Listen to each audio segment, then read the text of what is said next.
Je vais passer la parole tout de suite au premier intervenant.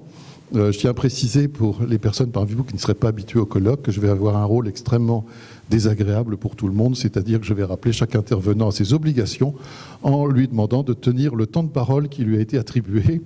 Voilà, donc on est tous très sages et très habitués, donc je pense que ça va parfaitement bien se passer. Je passe la parole tout de suite à l'historien de la famille, qui est Joseph de Colbert, qu'il y a toujours beaucoup de plaisir à entendre, qui va nous montrer des choses merveilleuses en nous racontant l'histoire de cette famille absolument hors du commun. Merci Joseph, je vous passe la parole.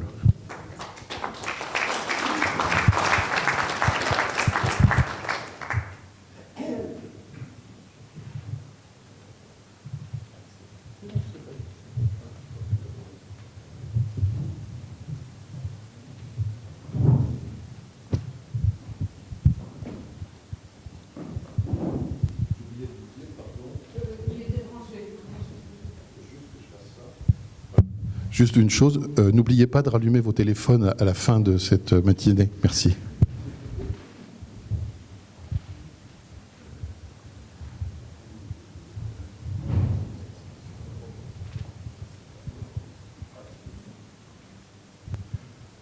Bonjour à tous. Je suis heureux et honoré d'être parmi vous aujourd'hui. Donc pour vous parler, on entend bien ? Il faut que je parle. Il faut que je parle plus près du micro. Donc nous allons donc parler aujourd'hui des Colbert, et comme disait Marisol tout à l'heure, quand on évoque le nom, on pense tout de suite à Jean-Baptiste qui était ministre de Louis XIV, mais on ne pense pas, on ne les connaît pas d'ailleurs, cette famille. Et cette famille, comment est-elle parvenue jusqu'au pouvoir ? C'est toute une démarche extrêmement intéressante qui passe par des étapes successives. Donc on va commencer par les premières générations. Vous avez ici le tableau synoptique qui reprend, et vous voyez, ce qui est assez amusant, c'est que vous avez 3 noms qui sont verticaux, que vous retrouvez en dessous à l'horizontale. Ce sont Jean, Gérard et Oudard, qui deviennent ensuite 3 branches qui sont Gérard, Jean et Oudard Colbert. Est-ce que vous arrivez à lire le tableau ? Hein ? À peu près. Donc le premier, il y a eu d'autres Colbert avant celui que nous voyons ici en tête, qui s'appelle Jean. C'est le premier identifié, c'est le premier pour lequel on ait une histoire, pour lequel il y a déjà des écrits, et on retrouve des documents aux archives de Reims, bien sûr. Donc ce Jean Colbert, qui a épousé Marie Thuillier, était un maçon, mais un entrepreneur. Il vendait des matériaux pour la construction des bâtiments de la ville de Reims. Et donc c'est le premier connu qui démarre une entreprise à la fois de maçonnerie. Ensuite, on a Gérard qui épouse Jeanne Thierry, et je vais reprendre mes notes. Donc, Jean, donc, le premier, il est né en 1450, il est entrepreneur et marchand de matériaux, mais il est aussi architecte, et sa réussite matérielle est due à la fièvre de construction qui saisit la ville de Reims à la fin du XVe siècle. C'est grâce à cette réussite qu'il va permettre de trouver les fonds qui vont permettre aux autres de démarrer une carrière de commerçant, donc de marchand. Gérard, donc, qui le suit, est vraiment le fondateur de cette dynastie de marchands. Et vous savez qu'à l'époque, quand on dit marchand, il ne s'agit pas de personnes qui ont des magasins ou qui ont des activités commerciales. Ce sont des gens qui ont une activité surtout de grossistes et qui vendent toutes sortes de choses, principalement à Reims. Ce sont des soieries, des tissus, etc. Mais ça peut être aussi des maisons, ça peut être aussi des objets, ça peut être des matériaux de construction. Donc ce sont des marchands. Et il fut le premier, donc ce Gérard, ce deuxième Colbert, il fut le premier à s'intégrer au cercle notable des notables de la ville de Reims. La troisième génération, donc c'est Oudard, Oudard qui veut dire Édouard, bien sûr, qui épouse Marie Coquebert. Les Coquebert, c'est une famille extrêmement établie déjà à Reims, c'est une famille puissante, extrêmement riche. Et Marie Coquebert, quand elle devient veuve, elle figure au 13e rang des fortunes de Reims. Donc voilà la fin du XVIe siècle. Les Colbert sont bien établis, ils sont rémois, ils font partie de la bonne société de Reims. Et, et donc cet Oudard Ier, je devrais regarder là plutôt que derrière, ça me paraîtrait plus intelligent, et le micro. Oui, alors c'est assez compliqué parce qu'il faut regarder l'écran, il faut regarder les notes, etc. C'est un vrai métier. Alors pardonnez-moi, je suis novice en la matière. Alors on est donc à Oudard, et qui épouse cette Coquebert, et c'est lui qui va être vraiment le fondateur de la grande famille des Colbert marchands. Donc on va avoir trois branches. La première branche, c'est celle d'Amiens, donc il faut que je la trouve. La voilà. Donc Gérard III, donc qui est le fils de Oudard, s'installe à Amiens. Il épouse une personne qui s'appelle Marie Pingré, dont le père est déjà bien établi et fait partie des bonnes familles d'Amiens. Il s'installe à Amiens, il est marchand joaillier, et puis après sa réussite, il va aller s'installer à Paris.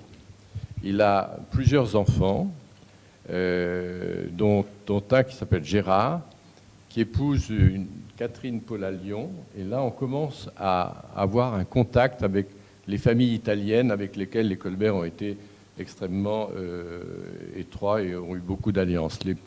Elle s'appelle Catherine Paula-Lyon. En fait, elle s'appelle Paula-Lyonnais. C'est une famille italienne de Gênes qui s'est installée à Lyon. Et on verra plus tard que les Colbert sont très liés avec les familles de banquiers de Lyon. Et donc, on voit déjà dans la famille un premier mariage entre Gérard Colbert et Catherine. Ensuite, on a un autre enfant qui s'appelle Nicolas Colbert, qui épouse Marie Le Mercier. Et nous passons tout de suite à la dernière fille, qui épouse Nicolas Le Camus. Et ce Nicolas Le Camus est un personnage extrêmement intéressant, qui a une carrière brillante dans la banque. Il fait partie des grandes familles bancaires de banquiers de Paris. Et ils ont une fille qui s'appelle Marie, qui épouse Michel Particelli d'Embry. C'est un nom qui doit vous dire quelque chose. Il devient ministre des Finances sous Louis XIII. On est en pleine guerre d'Espagne et le roi a besoin d'argent. Et donc Michel Particelli va être obligé de faire toute une série de lois, de trouver de l'argent en créant des nouveaux impôts, des nouvelles taxes, et ce qui va provoquer la Fronde. Donc on est dans les années 1648-49. Donc Michel Particelli doit quitter son poste parce que la Fronde est là. Et ce qui est amusant, c'est que il faut que je retrouve ma note, c'est que il achète le château de Tanlay. Je crois que j'ai une photo. Alors voilà, on est au château de Tanlay, c'est ça ? Je crois qu'on a un grand spécialiste ici qui connaît bien ce château. Donc ce château de Tanlay qui a fait l'objet d'une première campagne de travaux et qui ensuite a été racheté par Particelli et qui a fini la construction telle qu'on la voit aujourd'hui.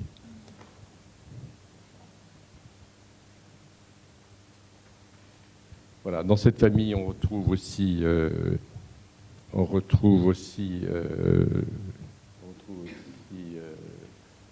un abbé, Michel Colbert, qui est abbé général des Prémontrés.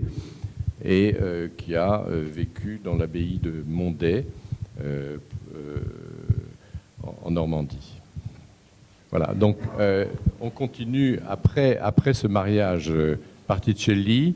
Il y a une alliance entre une Marie Particelli et un Louis Filippo, donc c'est une alliance avec le milieu ministériel. Ce Marie Filippo a une fille qui épouse Jean-Claude de Rochechouart, et enfin cette Rochechouart finit par se marier avec Jules Armand Colbert. Donc c'est aussi intéressant de voir dans cette succession familiale que finalement la progression familiale débouche sur une grande famille française. Ah bon.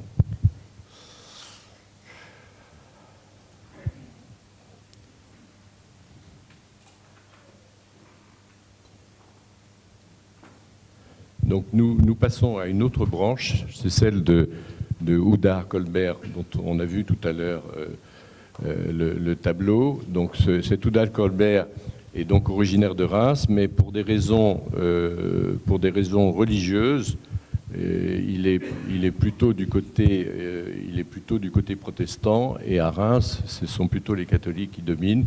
Donc il est obligé de quitter Reims et va s'installer à Troyes, où il va fonder une nouvelle entreprise familiale de commerce, et il va la développer de façon extrêmement importante, et il va la développer dans toute l'Europe. Il va avoir il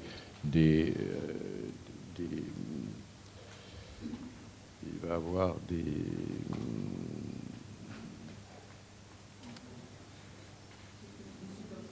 oui, il va avoir des succursales. Je vous demande pardon, j'ai un petit moment de difficulté. Alors, cette branche qui est présidée, qui a été fondée par Houdard-Colbert, a pris le nom de Saint-Pouange et de Villacerf, et elle est une branche extrêmement importante dans la famille.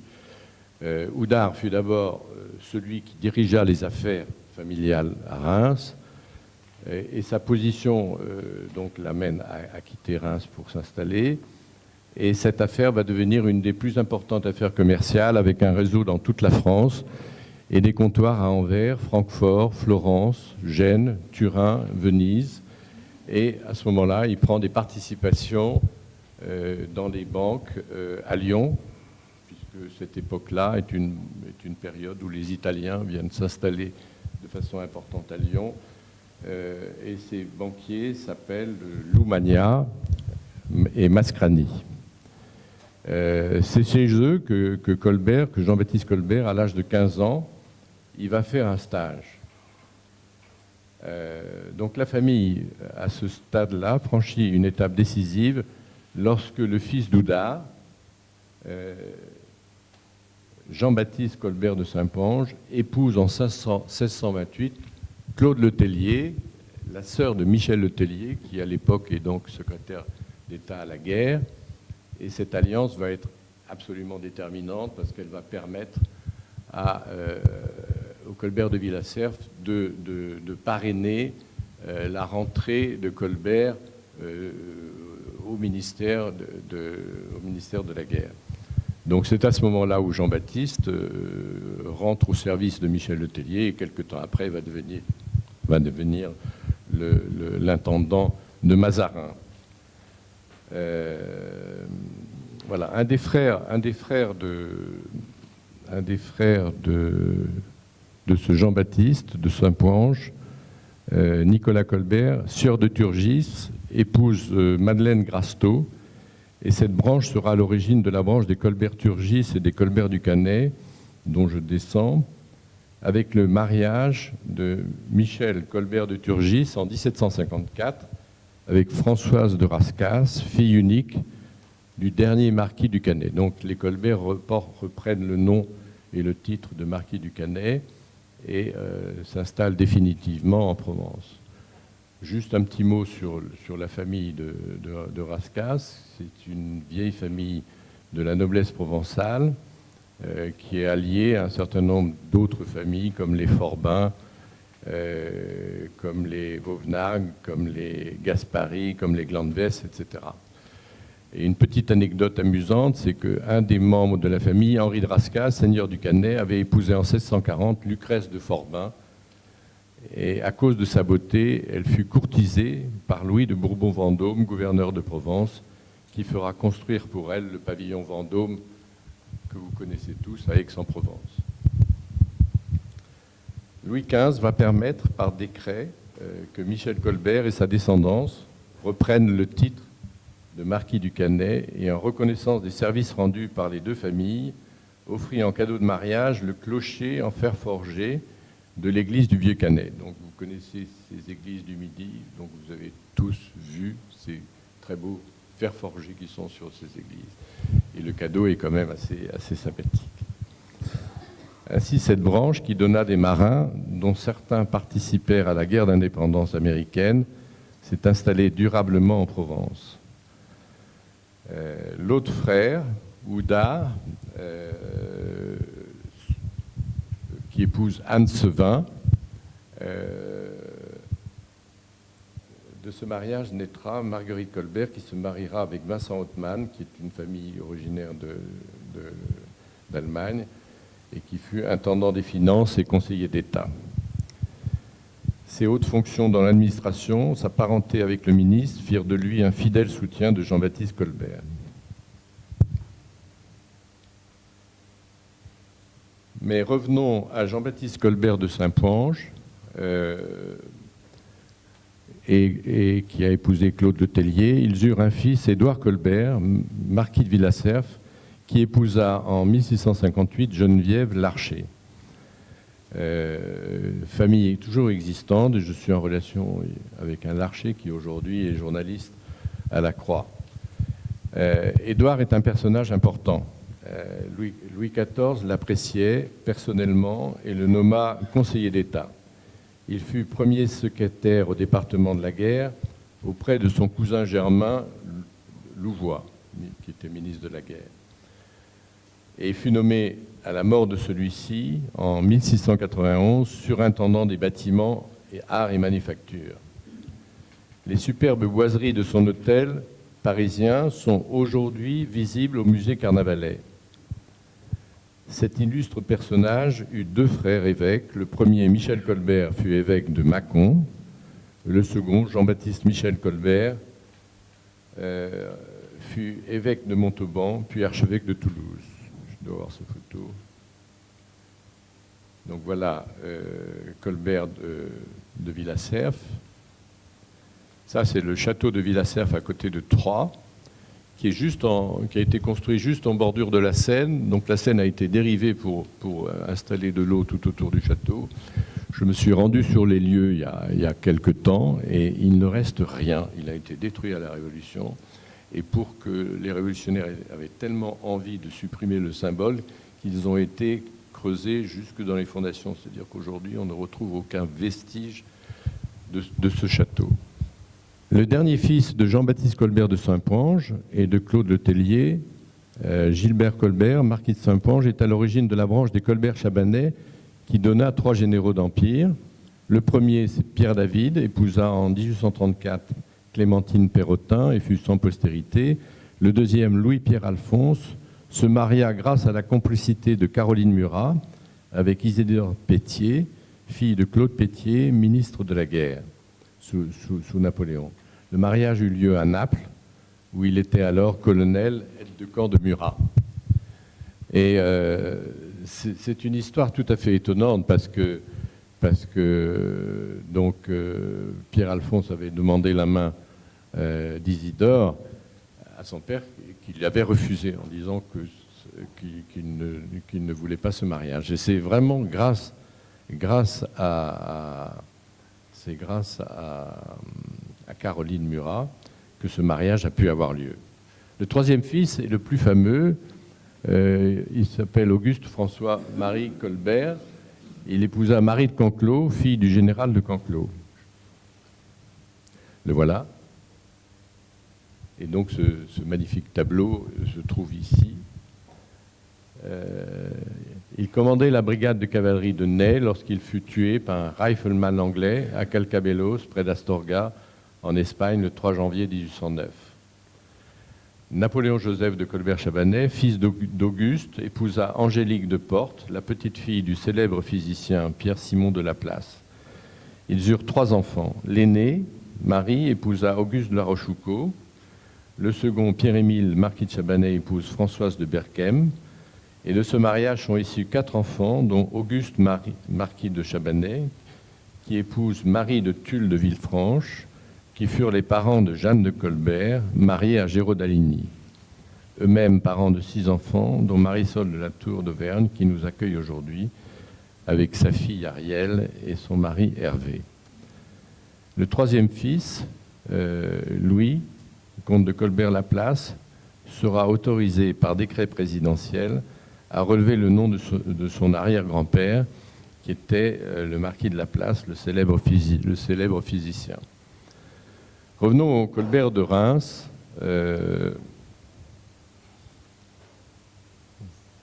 Voilà le tableau. Donc Jean II épouse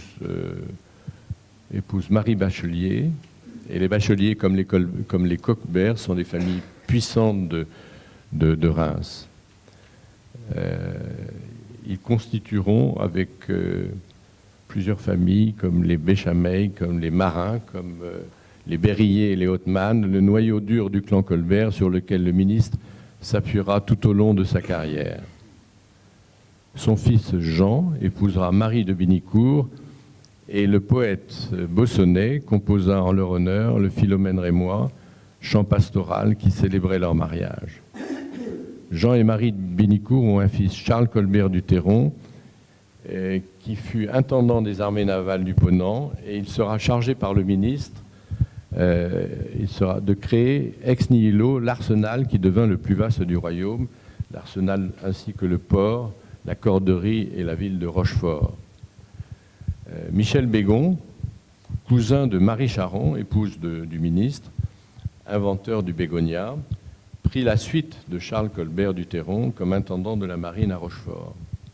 Ils ont une fille, Marguerite Charlotte Colbert, qui épousa en premières noces Jacques Méraud, trésorier de France à Soissons, et frère du fermier général des Gabelles, Pierre Méraud, qui fit construire le château de Chamarande. Je crois que j'ai une photo.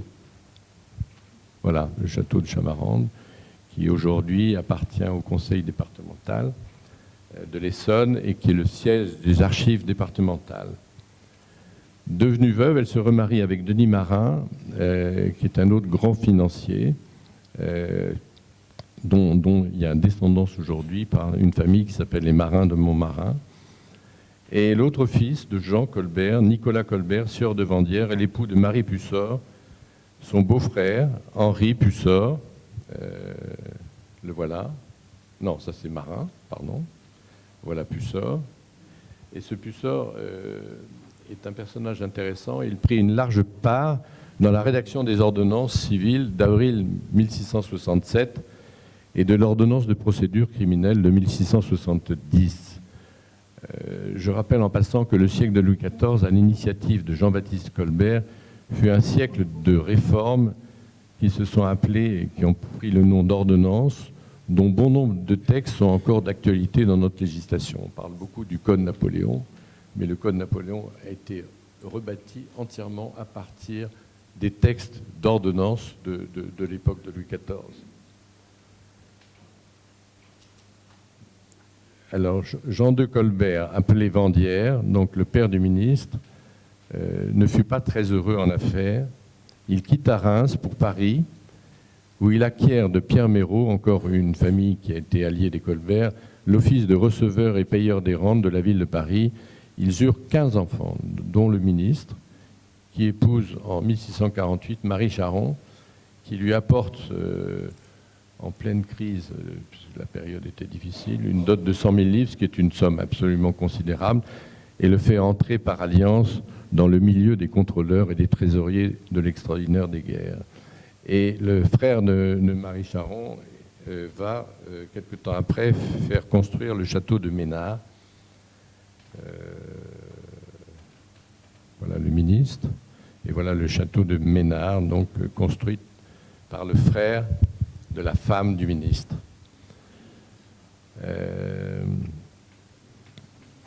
Marie Colbert épouse Jean Desmarais, receveur des finances à Soissons. Donc, dans les frères de Jean-Baptiste Colbert, il y a Charles Colbert de Croissy, qui fut ministre et secrétaire d'État aux Affaires étrangères et qui épouse en 1644 Françoise Marguerite Béraud, fille unique de Joachim Béraud, bourgeois de Lyon, qui s'est enrichi dans la fabrication des liards. Son fils Jean-Baptiste Colbert de Torcy, le voilà, fut successivement ministre des Affaires étrangères, puis ministre d'État au Conseil de Régence pendant la minorité de Louis XV. Il fut membre de l'Académie des sciences en 1718 et souhaitant former les futurs diplomates, il institua en 1712 l'Académie politique que certains historiens ont appelée l'ENA avant l'ENA. Il fit construire le château de Sablé, que voici, qui resta dans la famille jusqu'en 1869. Charles Joachim Colbert eut un autre fils, qui fut Charles Colbert de Croissy, eut un autre fils qui s'appelait Charles Joachim Colbert, évêque de Montpellier. Ce dernier obtint le titre de docteur en théologie à la Sorbonne et fut nommé évêque de Montpellier, fonction qu'il occupa jusqu'à sa mort en 1738. Engagé dans la controverse janséniste, il s'opposa à la bulle Unigenitus, promulguée en 1713 par le pape Clément XI, qui condamnait les propositions du père Quesnel, théologien janséniste.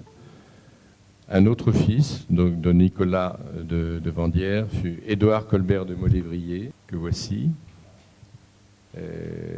qui se marie avec Marie-Hélène de Bautru-Serran, donc une famille de Bautru qui habitait le château de Serran en Maine-et-Loire, et petite fille du financier Massé Bertrand de la Basinière.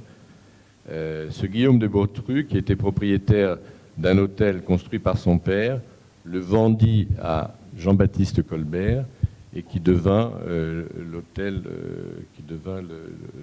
de Jean-Baptiste Colbert à Paris. Voilà le château de Molévrier où a habité donc Édouard Colbert de Molévrier, château qui a été détruit à la Révolution et reconstruit aujourd'hui à peu près à l'identique. Donc, revenons à Jean-Baptiste Colbert, le ministre, et Marie Charon, qui eurent 9 enfants. Leurs 3 filles firent de beaux mariages. L'aînée, Jeanne-Marie, épousa Charles-Honoré d'Albert de Luynes, duc de Chevreuse. Le voilà.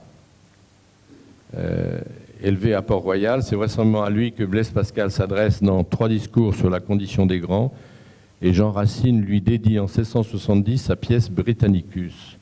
La seconde, Henriette Louise Colbert, épouse Paul de Beauvilliers, duc de Saint-Aignan. Louis XIV l'avait en grande estime. À la mort de Louvois, il entre au conseil avec le titre de ministre d'État. Il est l'ami de Saint-Simon et de Fénelon. Le troisième, Anne-Marie Colbert, la troisième, épouse en 1679 Louis de Rochechouart, duc de Mortemart. À cette occasion, Colbert dota sa fille de 400 000 livres et Louis XIV, voulant marquer sa considération pour la maison de Mortemart, qui était ruinée, dota le jeune duc de la somme incroyable d'1 million de livres. Quand on sait qu'au mariage Luynes, Louis XIV donne 300 000 livres de dot, cette dot a permis de construire le château de Dampierre. Donc on a à peu près une idée de ce que peut représenter une dot incroyable d'1 million de livres. Malheureusement, la mort devait emporter ce Rochechouart à l'âge de 25 ans, et dès que son mari disparut, Marie-Anne se retira dans un couvent des dames à la Visitation de Saint-Denis. Un autre fils de Colbert, Jacques Nicolas, fit une belle carrière ecclésiastique.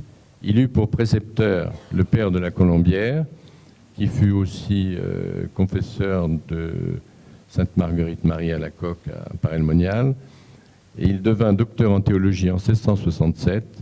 Il est élu membre de l'Académie française et c'est Racine qui prononça le discours de réception. Il est nommé archevêque de Rouen en 1691 et fut un grand prélat dans son diocèse. Mais terminons par le fils aîné du ministre. Il se prénomme Jean-Baptiste comme son père. Et voilà donc Jean-Baptiste Colbert de Seignelay. Donc il sera appelé Seignelay par ses contemporains et Laurent d'Ingly, son biographe, le surnommera le fils flamboyant. Il eut une carrière extrêmement brillante. Malheureusement, il mourut jeune. Il fera 2 très beaux mariages. Le premier en 1675 avec Marguerite d'Allègre, qui meurt assez rapidement. Et il se remarie avec Catherine de Goyon-Matignon, cousine de Louis XIV. Il succède à son père comme secrétaire d'État de la Marine, de la Maison du Roi. Sa brève mais fulgurante carrière fascinera ses contemporains. Il mourut le 3 novembre 1690, et voici ce que Madame de Sévigné écrivit à cette occasion. « Quelle jeunesse, quelle fortune, rien ne manquait à son bonheur. Il nous semble que c'est la splendeur qui est morte. » Une belle citation. Il résida au château de Sceaux, et c'est lui qui fit construire cette orangerie si bien restaurée sous la responsabilité de Dominique Brême, ici présent. Dans sa descendance, on trouve toute une série de belles alliances, les Furstenberg, les La Rochefoucauld, la Tour Taxis, les Gontaut-Biron, les Montmorency, Luxembourg, les Neuville, Villeroy et Béthune. Cette branche familiale s'éteint en la personne de Armand Colbert, marquis de Seignelay, qui décède sans alliance en 1826. La tante de ce dernier, Marguerite Louise Colbert, épousera en 1757 Joseph, comte de Lorda. C'est ainsi que dès Lorda, le château de Lignières, propriété des Seignelay, passe à la famille de Bourbon-Busset, puis à celle des Bourbon-Parme, qui la possède toujours aujourd'hui. Avant de conclure, je voudrais rappeler les principaux états de service de la famille.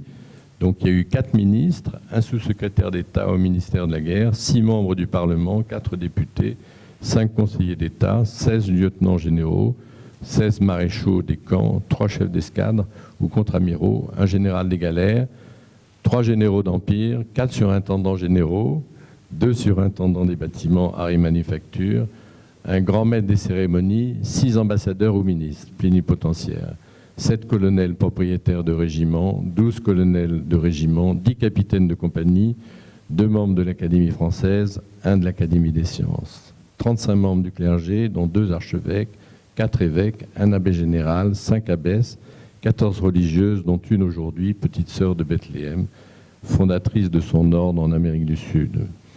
Pendant 123 années, les Colbert occupèrent à divers titres des responsabilités ministérielles. Je vous remercie de votre attention.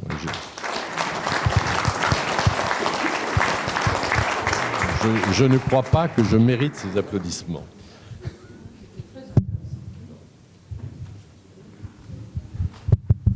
Merci beaucoup, Joseph, de cette présentation. Je crois que j'ai vu les yeux s'écarquiller à la liste de cet inventaire de fonctions dans l'histoire de France liées à la fois des emplois civils, des emplois religieux. C'est très impressionnant, évidemment, hein, cette liste qui nous donne une idée de ce qu'était cette famille, qui vous l'avez vu, donc, et vous le savez, comme toutes les familles, il y a donc une descendance verticale, on va dire, et puis toutes des ramifications horizontales. C'est ce qui a permis ce réseau extraordinaire, particulièrement à l'époque de Louis XIV, hein, de s'étendre en influence et en prestige, parce que vous allez voir, ce sera l'objet des communications suivantes, c'est que le rapport des Colbert avec les arts est tout à fait impressionnant aussi.